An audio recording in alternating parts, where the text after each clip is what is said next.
The Texas Master Naturalist Elm Fork Chapter presents Stream Naturalist News, February 2024, Vol24 Issue 2. Happy Valentine's Day! Buzz from the board. Happy February, friends!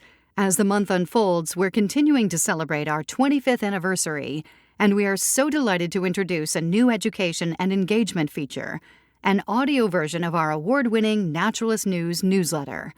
Narrated by Class of 2023 chapter member Terry Schnaubelt, an award-winning audiobook narrator of over 400 titles and a traditional voiceover actor, Stream, our audio on-the-go newsletter, is a handy and oh-so-pleasant way to catch up on chapter news and brush up on timely as well as evergreen educational topics.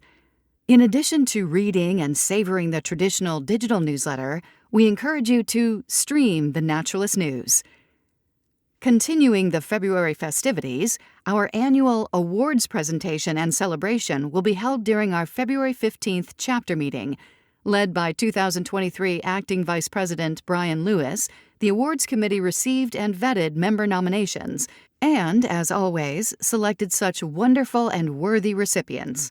To learn who we're recognizing and why, please join us as we reveal this year's honorees. Per usual, our monthly chapter meetings are free and open to the public. The meeting opens with business and announcements at 9:30 a.m., immediately followed by our program. You're also welcome to join us for pre-meeting social time beginning at 9 a.m. This month, we'll gather at the Denton County Southwest Courthouse, 6200 Canyon Falls Drive, Flower Mound, Texas. Parking is limited, carpooling is recommended and appreciated.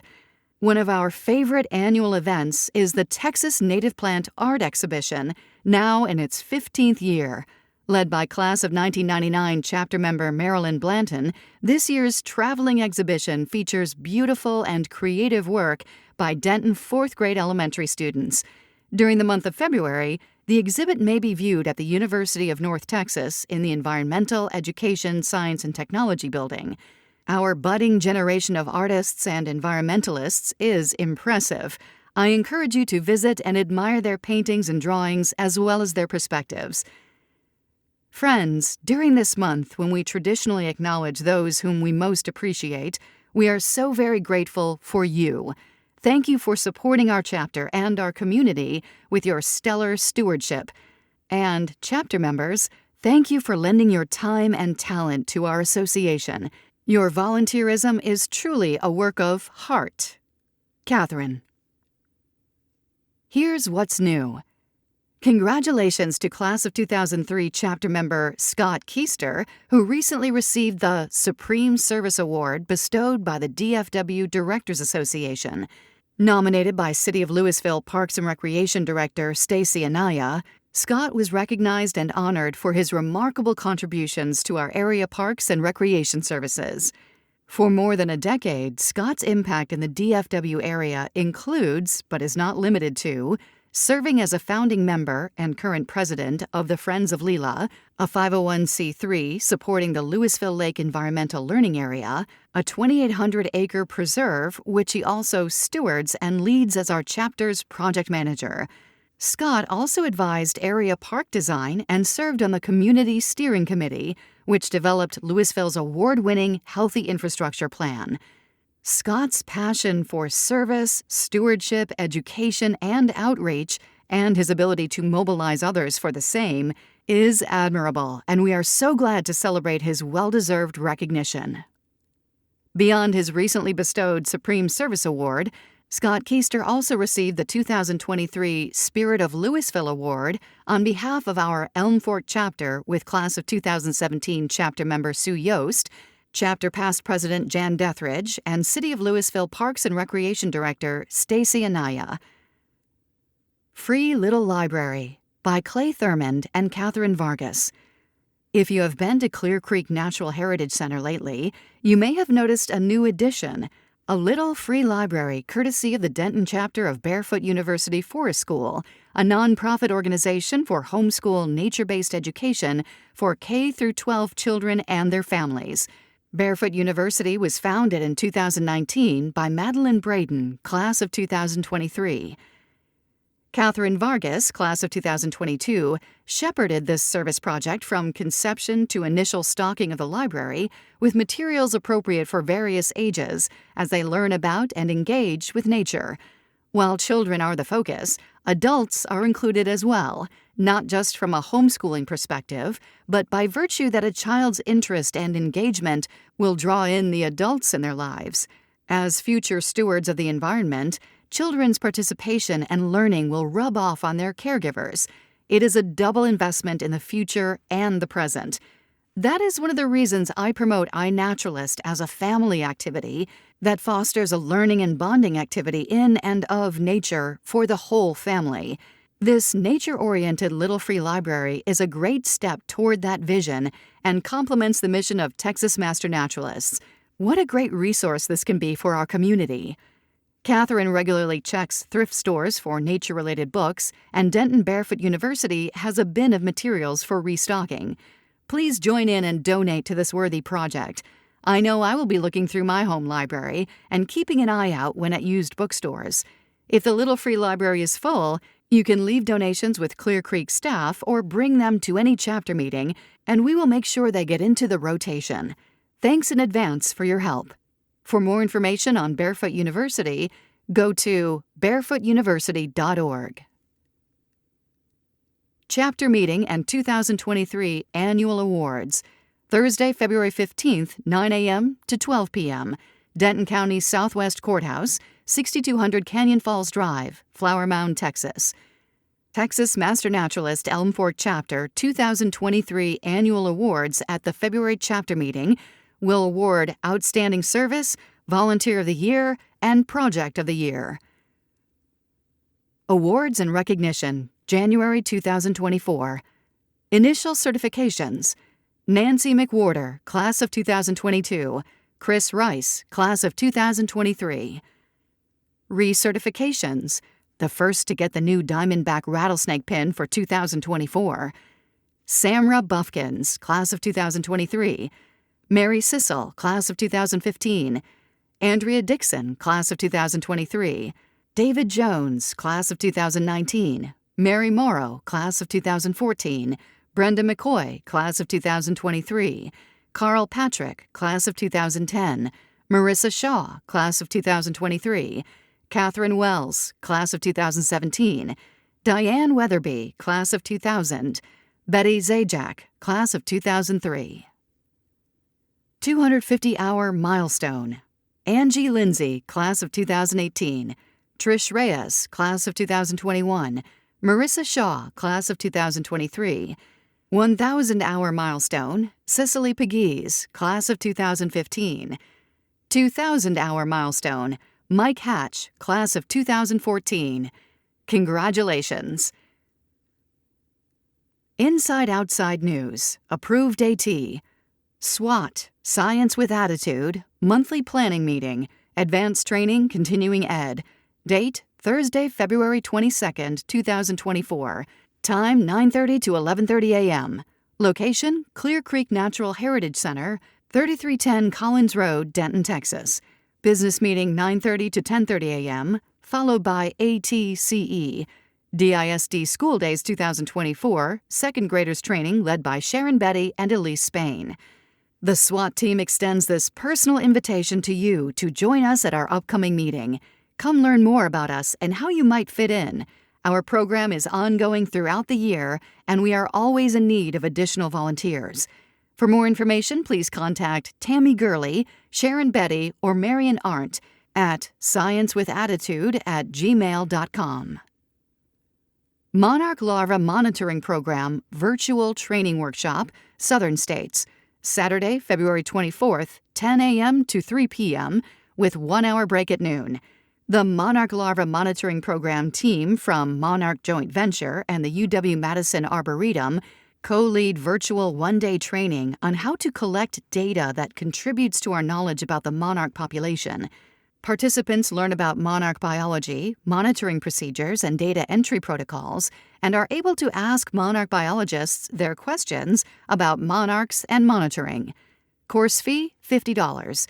Register at mlmp.org/get-started www.naturalist.com/in-person-training. More approved AT. 2024 Winter Outdoor Learning Virtual Workshop Series, Enhancing Climate Change Education Through Active Learning, with educator and researcher Dr. Karen Acton. Tuesday, February 27th, 6 o'clock p.m. This free online interactive workshop will provide highlights of Learning for a Sustainable Futures, LSF's Climate Change Education Survey results, and support workshop participants in increasing their repertoire of active learning strategies to effectively teach the complex topic of climate change. Register by clicking on the link to the event on the calendar in the members-only section of our chapter's website. Soil Testing and Microscope Analysis Workshop at Clear Creek Natural Heritage Center from Jane Duke, Wednesday, February 28th, 1:30 to 3:30 p.m., or Thursday, February 29th, 9:30 to 11:30 a.m. Learn how to create a plan for soil restoration. We will first walk the prairie and discuss the 4 pillars of restoration: slowing water down, removing compaction, adding organic matter, and evaluating microorganisms. On our walk, we will identify different types of erosion, test for compaction, and sample the soil for analysis back at the center. You will learn how to use a basic microscope, make sample dilutions, and scan the slide to determine the abundance or lack of bacteria, fungal, and other microbiology, which may indicate a lack of oxygen in the soil.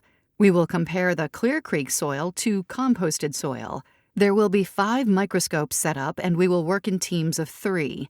Workshop is limited to 15. Register by clicking on the link to the event on the calendar in the members-only section of our chapter's website.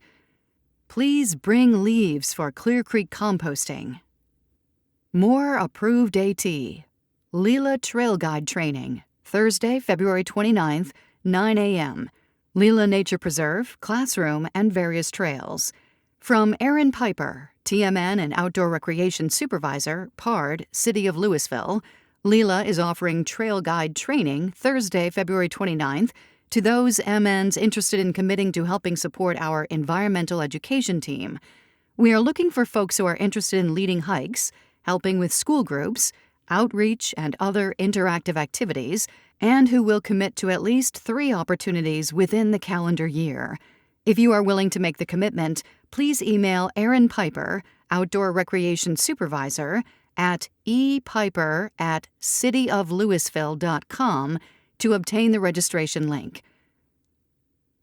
Texas Parks and Wildlife, Texas Waters webinar. Enjoy learning about improving water quality, water quantity, conservation practices, water law, and aquatic habitats. Join us throughout the year for free. Wednesday, March 13th at 6:30 to 7:30 p.m. Central Time, Brittany Chesser, Aquatic Vegetation Management Program Specialist with Texas A&M AgriLife Extension Service. Aquatic Habitat Management on Private Land. Register by clicking on the link to the event on the calendar in the members-only section of our chapter's website. Thursday, April 18th at 6:30 to 7:30 p.m. Central Time, Judy K. Adams, Division Manager, Jose Armando Garza, Water Treatment Manager, and Jacob Galvin with Brownsville Public Utilities Board, Southmost Regional Water Authority. Desalination, Southmost Regional Water Authority Brackish Groundwater Treatment Facility. Register by clicking on the link to the event on the calendar in the members-only section of our chapter's website. Visit the Texas Waters webpage for information on becoming a certified Texas Waters specialist and view recorded webinars from 2017 to 2023. More approved AT. Best Practices for Pollinators. Best Practices for Pollinators Summit, online webinar from Pollinator Friendly Alliance, February 27th, 28th, and 29th. Learn ecologically sound land practices that promote pollinators, climate resilience, clean waters and lands, practical knowledge and innovation on pesticide reduction, habitat installation, fostering soil health, pollinator biology, pollinator conservation, and more. Co-hosts, Pollinator Friendly Alliance and the Xerxes Society for Invertebrate Conservation. Cost for all 3 days, $60. February 27, 2024, Tuesday, 10 a.m. to 3 p.m. Central Standard Time. February 28th, Wednesday, 10 a.m. to 3 p.m. February 29th, Thursday, 10 a.m. to 3 p.m. To find out more or register, click on the link to the event on the calendar in the members-only section of our chapter's website. This event is approved for AT with the following requirements. AT needs to be entered by date. AT cannot be lumped and entered for all 3 or 2 days as one AT entry. Title, name of the presentation attended must be entered for each presentation attended on a given date. Thanks, Dave Jones. Inside Outside News. It's here, the Great Backyard Bird Count, February 16th through 19th, 2024. Sponsored by the Cornell Lab and Audubon and Wild Birds Unlimited. The Great Backyard Bird Count, GBBC, is a citizen science activity occurring Friday, February 16th through Monday, February 19th this year. To participate, just count at least one day for 15 minutes and report your count. You can count as much as you want in any location you want during the 4-day GBBC. You do not have to be a member of the Project Feeder Watch. Everyone is welcome to participate. Be sure to keep track of your service hours and enter them under Project Feeder Watch on VMS. Be sure to note GBBC in the box where you would enter activity details. This is an opportunity for Project Feeder Watch participants to do additional bird counts at home and also at locations away from your feeders during the 4 days of the GBBC. You can even do these counts while out on any location you see birds. Take a walk or drive through your neighborhood. Visit a park or local lake to count waterfowl. And yes, you can count from your car.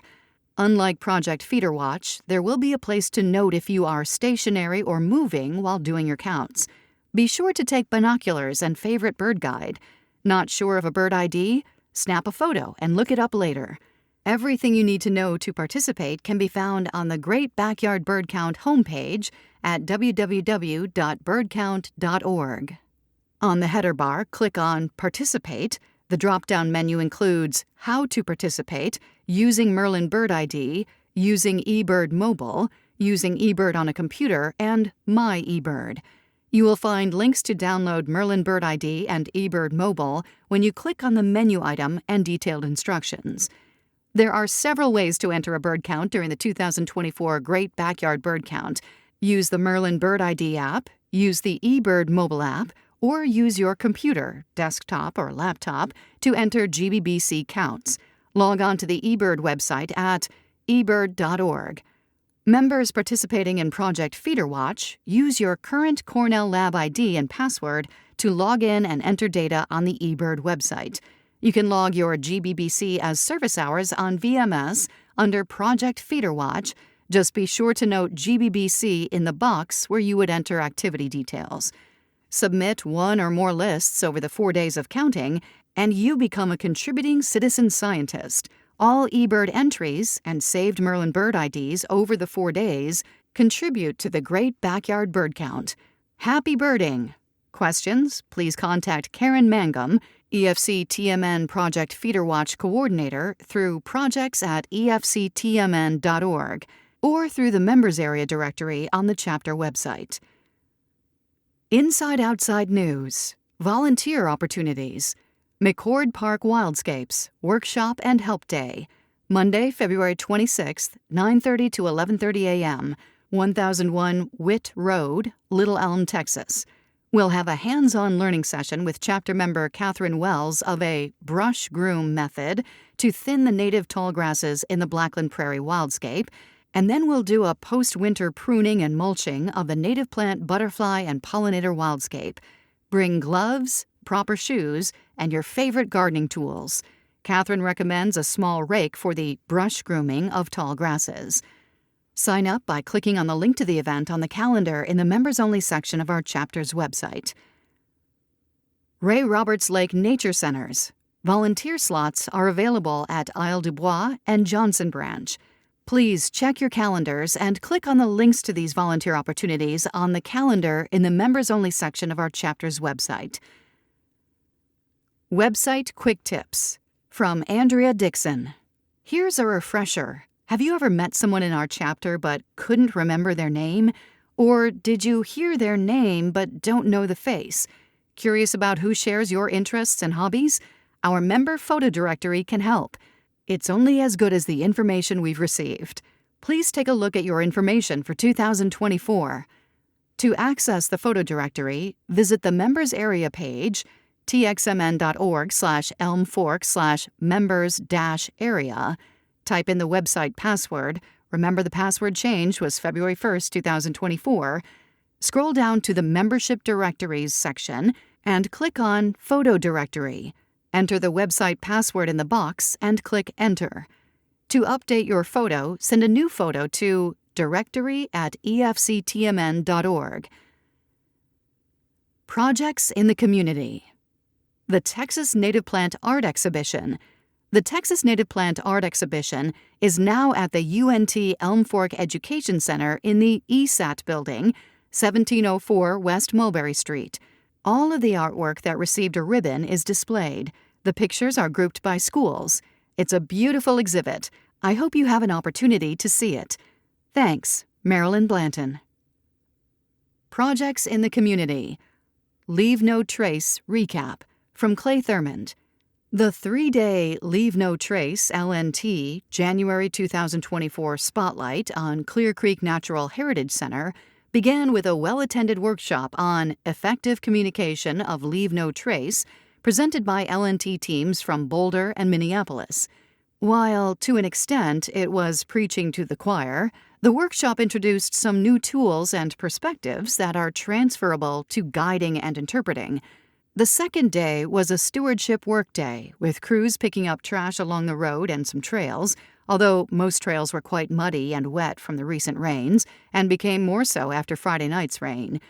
The Cohen School, www.koanschool.org, brought out a sizable group of middle and high school-aged kids who were participating that day as a school service project. Naturally, we sicked them on privet removal off wetlands, where they doubled the area that had already been removed. We also got a chance to work the new chipper that took care of privet remains on the spot. The final day, Saturday, was an expo that was very well attended and generated a lot of energy and enthusiasm for collaboration between the represented groups. Mayor Gerard Hudspeth dropped by to observe the event and read a mayoral proclamation for Leave No Trace at Clear Creek. Scott Keister and the birding crew stopped in as well, and Scott engaged with Mayor Hudspeth on the activities he has been involved with, both in Louisville and Denton, as we promoted conservation, ecotourism, and recreational aspects of these natural spaces. In addition to Leave No Trace, other organizations that tabled at the expo included Denton Parks, City of Denton Watershed, Sustainable Denton, Texas Parks and Wildlife, Wildscapers, The Petal Project, Explore DFW, 4-H, and of course Elm Fork chapter of Texas Master Naturalists, and Clear Creek itself.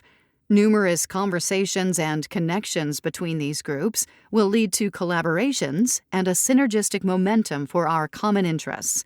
Many thanks go to Karen Zeman, Outdoor Recreation Coordinator for Denton Parks, for getting Clear Creek selected for this spotlight and organizing the event. The L&T folks were fantastic as well. Now it is time to reflect on these experiences and lessons of these past 3 days and carry this momentum forward. There is so much more we can do, and we've seen the community we can partner with and support each other's missions. Projects in the community. A Day at Green Acres in Photos from Becky Bertoni. Check out her photos in the digital version of our newsletter, which include pictures of volunteers at work and a butterfly chrysalis on a pruned branch of a sugar hackberry tree. Come and see Green Acres at 4400 Hideaway Lane in Flower Mound. Features. Bright Winter Morning by Marilyn Blanton. Oh, little chickadee, with feathers fluffed against the chill, on a cold winter morning, sunny and still, as shadows fall among the trees, on quiet spent leaves there is no breeze. A woodpecker taps on the trunk of a tree, cardinals flash through the air, lovely and free. A bluebird checks out a box that held a nest before, a sweet symbol of happiness in folklore. Lovely tufted titmice dressed in soft grays add their charm to cold winter days. Blue jays decorate the scene with shades of blues as the sun slips behind a cloud to play peekaboo. A murder of crows pester a watching hawk. The frustrated predator becomes the stalked. The leafless trees are eyewitnesses to all, like silent sentinels standing tall. Squirrels leap from branch to branch. It seems to me they're taking a chance. But life's an adventure, trying to find balance, a journey of making choices and learning to dance. Photos by Catherine Wells. Features: The Audubon Christmas Bird Count, Citizen Science for the Holidays, by Jerry Hamby. The first Christmas bird count, CBC, occurred in 1900 and was proposed as an alternative to the traditional side hunt, a competition for shooting wild game. The CBC, which was organized by ornithologist Frank M. Chapman and sponsored by the newly established National Audubon Society, attracted 27 birders across 13 U.S. states and 2 Canadian provinces. More than 100 years later, the Audubon CBC is the oldest citizen science project in the world. Every year between December 14th and January 5th, tens of thousands of people in more than 20 countries compile an early winter bird census over a 24-hour period and, in the process, provide important data on species populations. Volunteers in all 50 states gather in one or more of the 2,100 circles that are located in national wildlife refuges, national and state parks, and urban and suburban centers. There are 8 circles in and around the Dallas-Fort Worth Metroplex, each defined by a 15-mile radius. Because the center of the Louisville Circle is in Denton County, many of the participants in this local CBC are Elm Fork Chapter Texas Master Naturalists. My wife Susan and I participated in our first Christmas bird count in 2016, volunteering for the Armand Bayou Circle, which was close to where we lived in southeast Houston. At the time, we knew very little about birding, but our contributions were still welcome. In fact, organizers, or compilers as the circle leaders are called, encourage people of all skill levels to participate. That first year, Susan and I were fortunate to be assigned to a team that made morning observations aboard a pontoon boat traveling up and down Armand Bayou. After a lunch break, we spent the afternoon hiking through a restored coastal prairie where we focused on identifying sparrows. Since 2016, we have completed bird counts in other locations, including the Atwater Prairie Chicken National Wildlife Refuge, 60 miles west of Houston. The highlights of that event were seeing and hearing dozens of sandhill cranes, Antigone canadensis, flying overhead and glimpsing 2 Atwater's greater prairie chickens, Tympanuchus cupido atwateri, as they were flushed from a pristine tallgrass prairie remnant. To witness the latter, we hiked behind rangers who tracked the radio-collared birds. Because humans have destroyed most of their original habitat, fewer than 100 of these endangered birds currently exist in the wild. After moving to North Texas in 2021, Susan and I have continued to participate in the CBC. In December of that year, we led a team at Capel Nature Park, which is on the southern edge of the Louisville Circle in Dallas County. The Nature Center is known for its beautiful woodland trails and is one of our favorite local hiking destinations.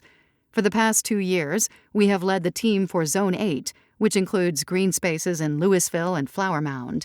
While these locations are not as scenic as the natural areas described earlier, they are certainly hot spots for birding. Master naturalist Ginny Richards, who has been a member of our team since 2022, remarked on the density and diversity of the bird populations and said that participating in the CBC has made her appreciate how much wildlife exists in suburban areas. Timing and luck can determine the quantity and quality of observations. In December 2022, for example, our team spotted nearly 200 cedar waxwings, Bombycilla cedrorum, congregated in a grove of sugar hackberry trees, Celtis laevigata, but during the 2023 CBC, we counted only 32 of the birds. Cedar waxwings are named for the waxy red tips on their secondary wing feathers. They are one of the few bird species in North America that specialize in eating fruit, which can have an intoxicating or even toxic effect if the berries they consume have begun to ferment. In 2022 and 2023, our team made observations at Leonard L. Woods Park in Louisville. From there, we walked 2 miles along the Prairie Creek Greenbelt, a paved trail that follows the channelized waterway through several neighborhoods before crossing I-35 and joining the Elm Fork Trinity River. To ensure that we didn't record the same birds more than once, we suspended our count for the return hike, adding only new species we encountered, such as the belted kingfisher, Cerul alcyon, that announced its presence with a loud rattling call. We watched it hover several minutes over a wide bend in Prairie Creek as it hunted for fish. Everything about this bird is conspicuous: its large head, shaggy crest, large bill, and white collar and band. On Prairie Creek, we also observed a pair of brown thrashers, Toxostoma rufum, which can be difficult to spot in the dense ground cover where they feed. In addition to having an extensive song repertoire, brown thrashers are capable of drawing blood in humans or dogs that venture near their nests. In 2022 and 2023, our team recorded 4 species in the woodpecker family Pisidae: yellow-bellied sapsucker, Sphaerapicus varius, red-bellied woodpecker, Melanerpus carolinus, downy woodpecker, Picoides pubescens, the smallest woodpecker species in North America, and northern flicker, Colaptus auratus. This last species differs from other woodpeckers in that it eats ants and beetles on the ground. In 2023, our final tally for Prairie Creek was 40 species, including 3 types of hawks: coopers, Accipiter cooperii, red-shouldered, Buteo lineatus, and red-tailed, Buteo jamaicensis. While exploring the woods between the paved trail and the creek, we also saw a pair of coyotes, one of which showed signs of mange. Having seen Karen and Roberto Saucedo's presentation, Living in Harmony with America's Song Dog, at last October's EFC meeting, I was aware of coyotes' susceptibility to mange and reported the location of these coyotes to Karen and Roberto, who track and treat such animals in the DFW Metroplex. In 2023, our team grew from 3 to 8 members, 5 of whom are Elm Fork Master Naturalists, so we extended our count to a full day. After completing our work at Prairie Creek and taking a lunch break, 3 of us moved on to Leonard and Helen Johns Park in Flower Mound. We canvassed the park and then hiked a section of the Pink Evening Primrose Trail, which follows Timber Creek. This added location provided several new species, including a flock of 50 female red-winged blackbirds, Agileus phoenicius. What made the afternoon count different from the morning one was the presence of open ponds, which attracted several species of waterfowl, including Canada geese, Branta canadensis, gadwalls, Mareca strapera, and American widgeons, Mareca americana. By the end of the day, we had hiked almost 7 miles and had recorded 47 species of birds. All that remained was to finalize and submit the results, which was made easier and more reliable by having 2 record keepers. While one person ticked off results on a printed tally sheet, another counted species and numbers using eBird Mobile, a phone app loaded with a pack or list of birds seen in Texas. As with most volunteer events, the potential for learning made this experience even more meaningful. The Cornell Lab's All About Birds website, an online guide to birds and birdwatching, gave me access to facts, trends, and statistics. www.allaboutbirds.org/news. The Audubon website provided detailed information about the Christmas bird count, including its history and an interactive map of every active circle. audubon.org/conservation/join-christmas-bird-count. I hope to see some of you during next December's Christmas bird count. Check out the photos from the Christmas bird count in the digital version of the newsletter. Tweet of the Month by Sue Yost, Class of 2017. The Story from a Sapsucker. Tap, tap, tap. Tap, tap, tap, tap. "Who is that tapping on my trunk?" yelled the cedar elm tree. "Will you please stop?" he yelled again. Tap, tap, tap, tap, it continued. "Show yourself," bellowed the cedar elm. The cedar elm could hear and feel the tapping moving around its trunk. The mighty cedar elm could now see who was tap, tap, tapping on his bark. It was the yellow-bellied sapsucker. "Welcome back. Did you have a nice migration journey traveling to visit me this winter?" asked the cedar elm. The yellow-bellied sapsucker replied, "Why, yes, I did. But the journey was long and there were many dangers in my way. I had a nice spring and summer in the woods of Canada, but the days were getting shorter and food was becoming scarce, so I knew it was time to leave and head south to your woods in Texas." "And guess what?" the sapsucker declared. "You have more news to share with me?" the elm questioned. "Yes, just listen to this story. A beautiful yellow-bellied sapsucker female picked me for her mate. That's because of all the sapsuckers in the Canadian woods, I made the loudest call and made the deepest tapping sounds, so she picked me. Me! Once mating occurred, we used our chisel-tipped bills to skillfully excavate the perfect nesting cavity in a large deciduous tree we picked out together in our woods." "How exciting! Is there more to your story?" inquired the cedar elm. The yellow-bellied sapsucker went into more detail. "During nest excavation, we performed a courtship flight. This flight consists of me rapidly flapping my wings below my partner. It helps to build our pair bond and helps increase attachment to the nest. Did you know that sapsuckers can dance? We perform a mating dance where we bob our heads and repeatedly spread our wings halfway open. We also have a sweet courtship ritual where we kiss or touch our bills together. Courtship vocals consist of giving quirk notes and, from a distance, quirk calls. Sounds only a love-stricken sapsucker can understand," the sapsucker happily said. "How exciting! You do look handsome with that red forehead, your black and white face pattern, and your buffy yellow breast. And the way you go up and down and around my trunks just amazes me," said the cedar elm. "Is there more to this story?" "I haven't even gotten to the best part of my summer yet," gleamed the sapsucker. "My beautiful mate laid eggs. She can lay up to 7 eggs in a season. This time it was 5 beautiful, pure white eggs. Even though my mate didn't want to have anything to do with me during the egg laying, once she was done, she let me help incubate the eggs. For 13 days, we took turns. I usually had the night shift. She did the day shift. There were a few days where the temperatures were really warm, so that did give us a break in our incubation duties. This only happens about 16% of the time," the sapsucker explained. "Now the fun really began. Once those eggs hatched, we still needed to take turns brooding them or keeping them warm under our downy feathers for another 8 to 10 days. We worked together to feed the chicks insects, which are occasionally coated in tree sap. Is sap considered gravy, sauce, or syrup on a tasty insect?" pondered the sapsucker. "Finally, after about 28 days, those chicks fledge or leave the nest, and then in 2 weeks they are on their own. Our jobs as parents are done for another season. Being a parent is hard work. In addition to all of that, we must keep our guard up against climbing predators like snakes and raccoons. That's why our nesting hole was high up the tree," explained the sapsucker. The cedar elm replied, "You did have a wonderful spring and summer. I am glad you have returned to visit my tree trunk.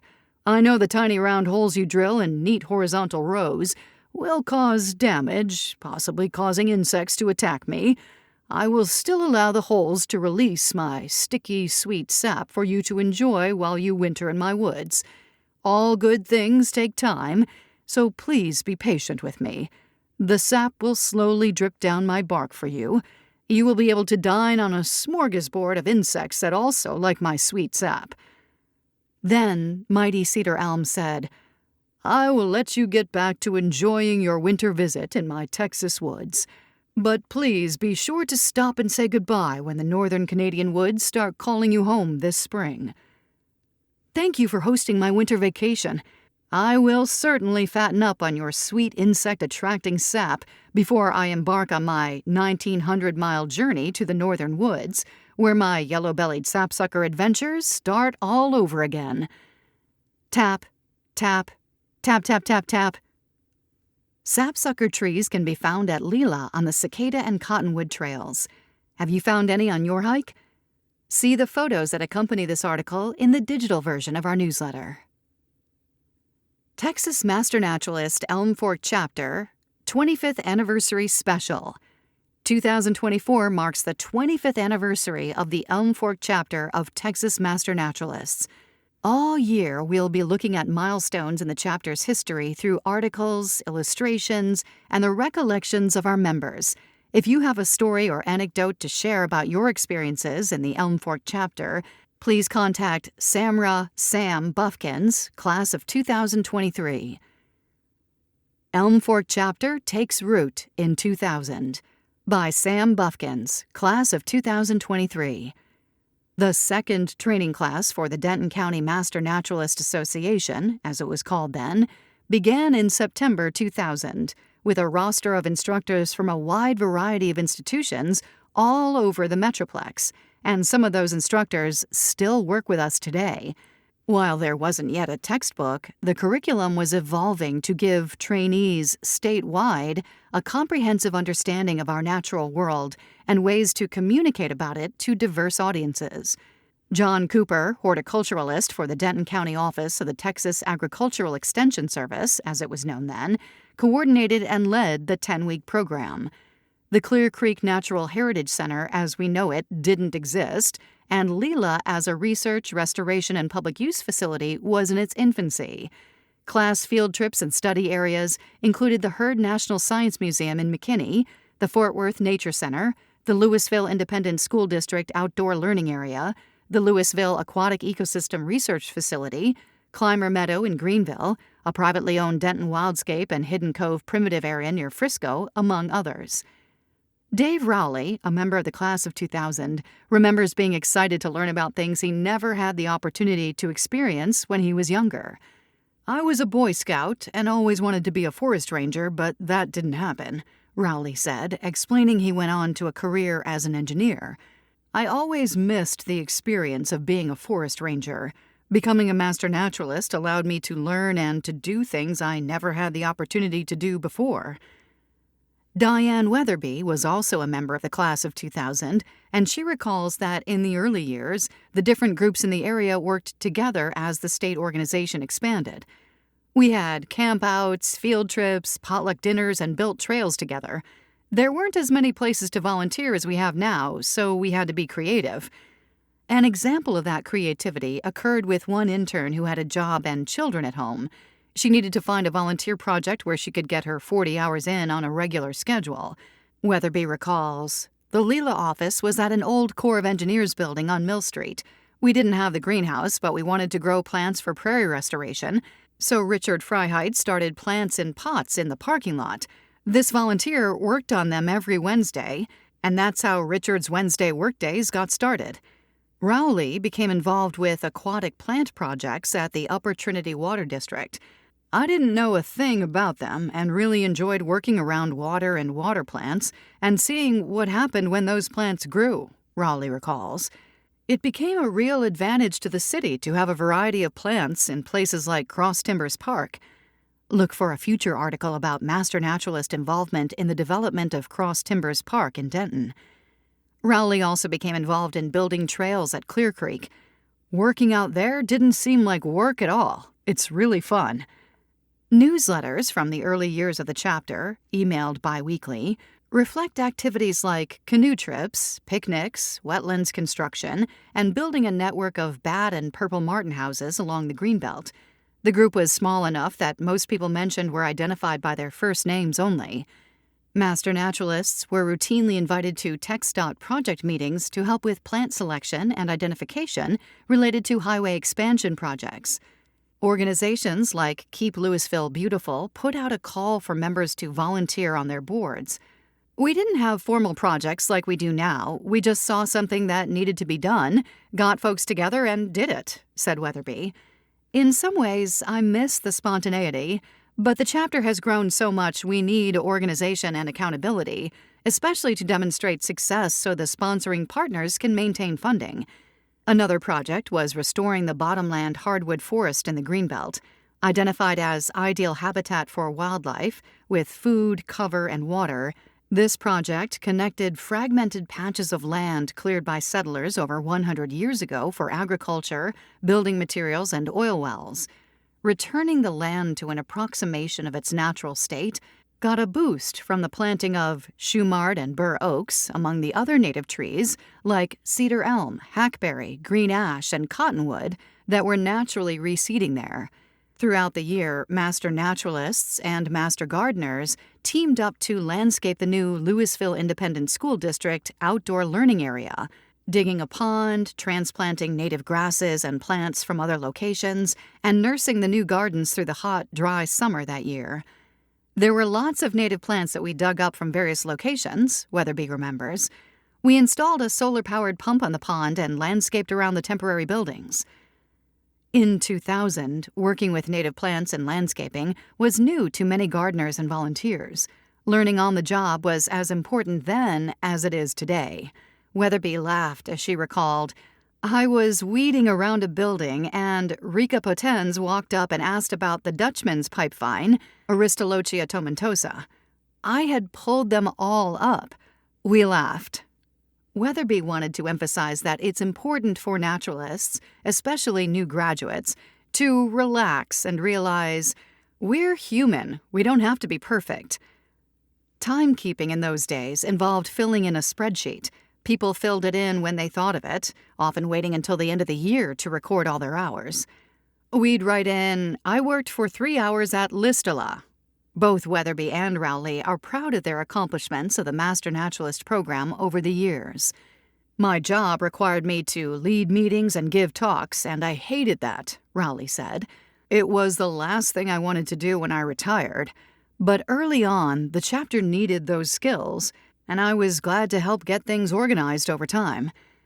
Rowley said his involvement with the program led him to get involved with the city of Denton, even serving on the Denton Parks Board. "Because I was a master naturalist, I was able to have input into the parks program." Looking toward the future, Rowley said he'd like to see more younger people involved with the program. He also feels the area needs more places like Lila, with partnerships between cities, universities, and volunteer organizations like the Master Naturalists. Denton has the means and the opportunity, but it hasn't happened yet.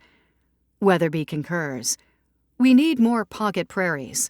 She is proud that the Master Naturalists are becoming better known and respected for their expertise. "We've had a huge impact on natural resource conservation, education, and resource management statewide," she said. "Considering all the projects we serve, many of these institutions couldn't afford to do much of what they do without us volunteering. That makes me proud." Check out the photos from this article in the digital version of our newsletter. This month's contributors: Becky Bertoni, Marilyn Blanton, Samra Buffkins, Troy Dale, Andrea Dixon, Jeannie Erickson, Jerry Hamby, Mike Hatch, Brian Lewis, Karen Mangum, Jonathan Reynolds, Clay Thurmond, Catherine Vargas, Catherine Wells, Sue Yost. Thank you all. Your articles and photos for the Naturalist News are so appreciated. I couldn't do it without you. Please send submissions to newsletter@efctmn.org. March 2024 submissions are due by Wednesday, March 6th. Almost the last word. From Jeannie Erickson. Here is information on 2 websites that can assist one in identifying feathers they find. I just learned about it yesterday. It may be old news for some, but many may find it useful. The Feather Atlas, Flight Feathers of North American Birds.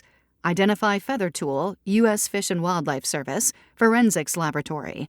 fws.gov/lab/featheratlas/idtool.php.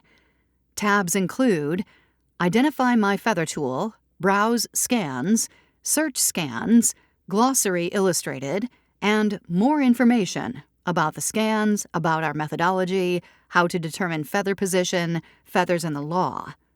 From the website, about the Feather Atlas project.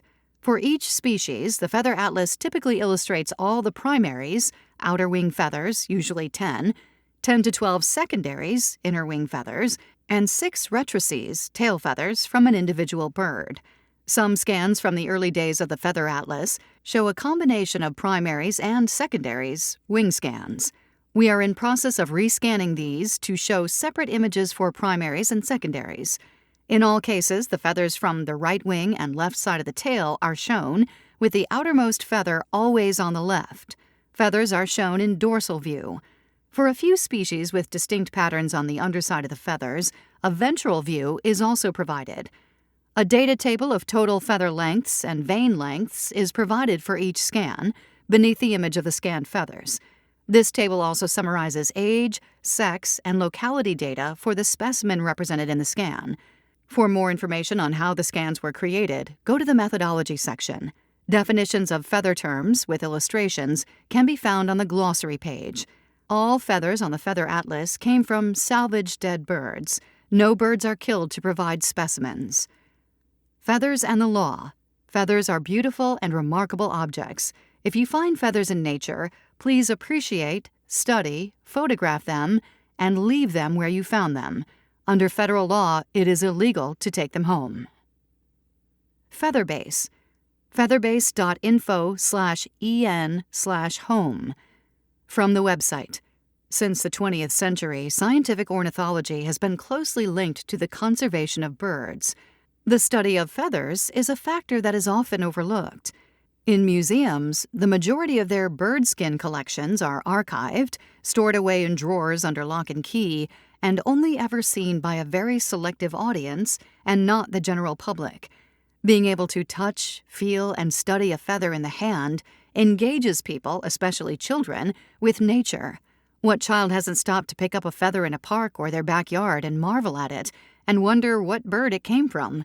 From a long, slender Arctic tern primary, which has undertaken an incredible migratory journey of around 37,000 miles, 60,000 kilometers from pole to pole, to the soft, downy feather of a barn owl, helping the bird to fly on silent wings as it hunts at night, every feather has a fascinating story to tell, each so unique in its makeup, shape, form, texture, color, and function it serves to the bird. Feathers can teach us so much about birds and how they live.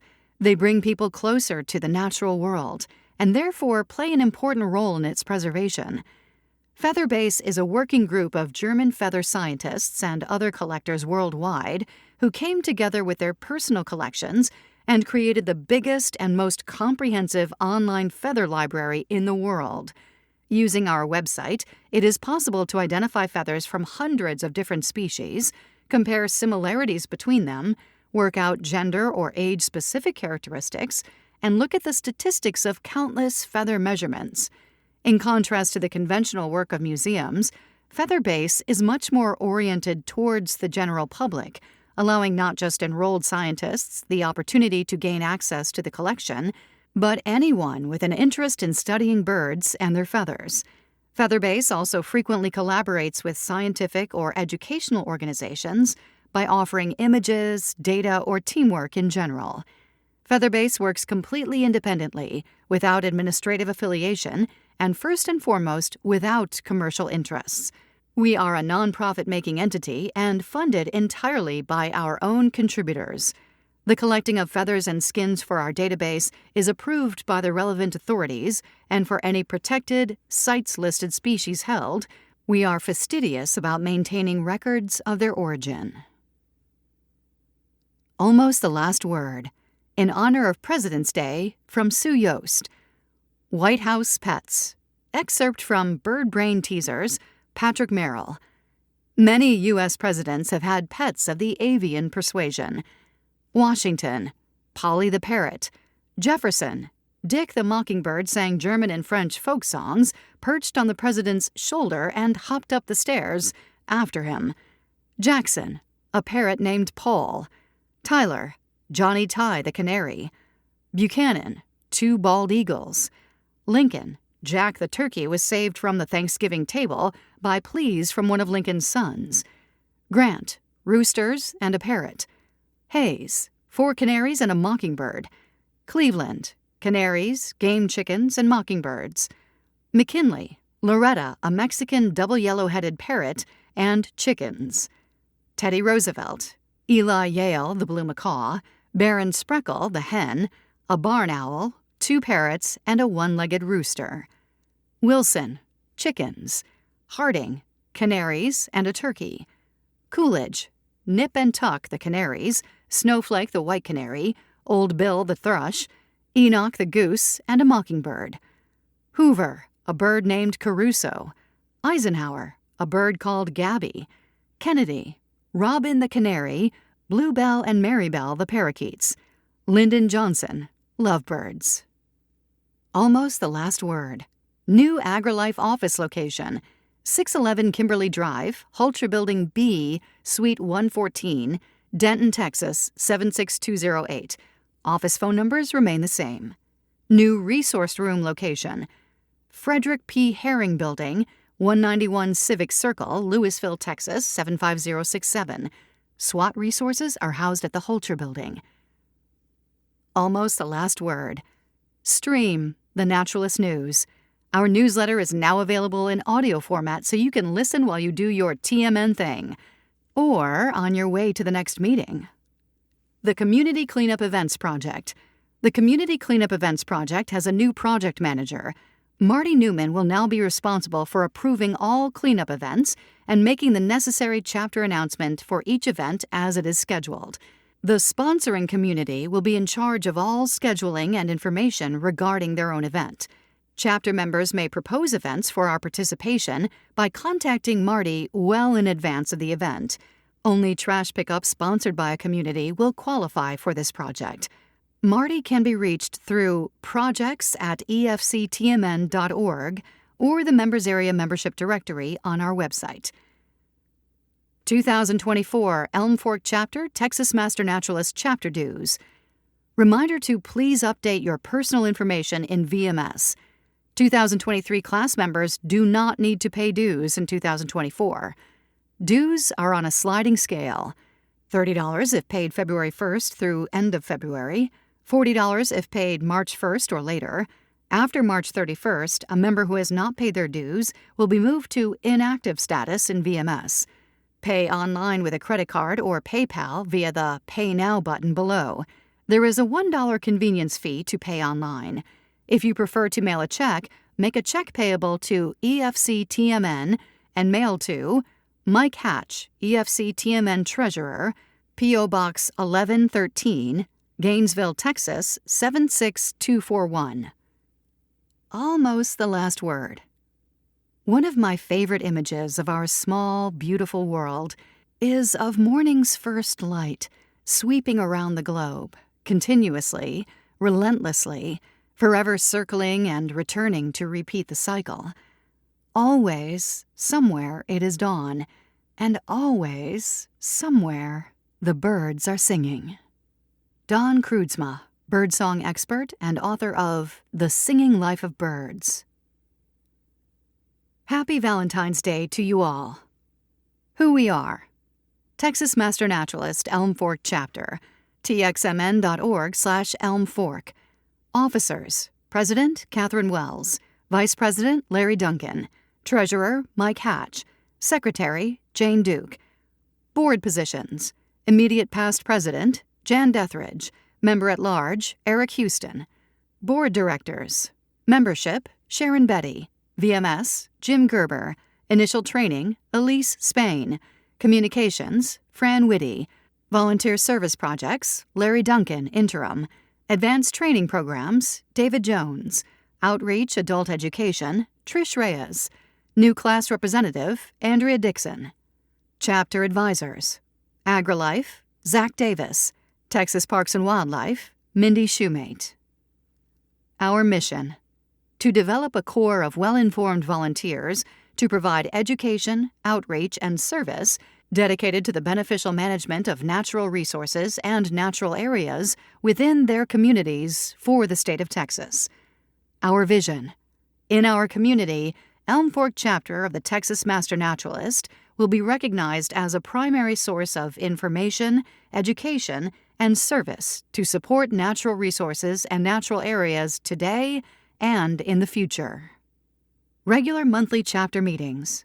Meetings are on the third Thursday of each month at 9:30 a.m., preceded by a social time at 9 o'clock a.m. Chapter meetings are open to the public. Board meetings. The board meets each second Thursday of the month at 9:30 a.m. Monthly board meetings are open to members.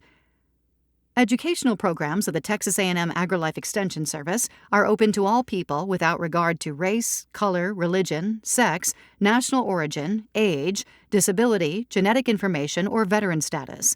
The Texas A&M University System, U.S. Department of Agriculture, and the County Commissioners Courts of Texas cooperating. Texas A&M AgriLife Extension, Holcher Services Building B, Suite 114, 611 Kimberly Drive, Denton, Texas, 76208, 940-349-2883.